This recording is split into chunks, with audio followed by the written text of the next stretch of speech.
აეროპორტს ვერ გასცენ ქართულმა მებაჟეებმა და პოლიციელებმა თბილისის საერთაშორისო აეროპორტში ნარკოტიკებისა და ფსიქოტროპული პრეპარატების შემოტანის რამდენიმე ფაქტი აღკვეთეს. ჯერ თელ-ავივიდან ჩამოფრენილი მამაკაცი გააჩერეს, რომელსაც ხელბარგსა და ჩემოდანში 112 აბი პრეგაბალინის, ტრამადოლისა და კოდეინის აბები ჰქონდა. საბაჟო კონტროლს ვერ გაცდა ვერც რუსეთის მოქალაქე ოსმან გასიმოვი, რომელსაც დაკითხვაზე განაცხადა, რომ არ იცოდა თუ საქართველოში პრეგაბალინის შემოტანა ისჯებოდა.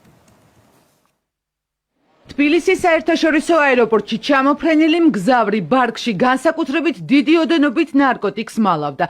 ისრაელის მოქალაქე პოლიციამ დანაშაულის ფაქტზე დააკავა. როგორ გავიდნენ სამართალდამცველები ნარკოდანაშაულის კვალზე, დეტალები კურიერისთვის ცნობილია.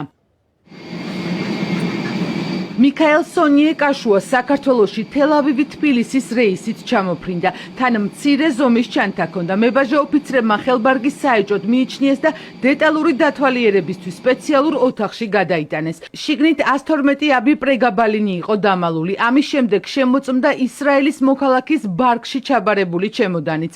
მასში ნარკოტიკი იყო დამალული. სამართალდამცველებმა ტრამადოლის და კოდეინის აბები ამოიღეს. საბაჟო დეპარტამენტისა და შინაგან საქმეთა სამინისტროს ცენტრალური კრიმინალური პოლიციის დეპარტამენტის თანამშრომლის მიერ იქნა შეჩერებული.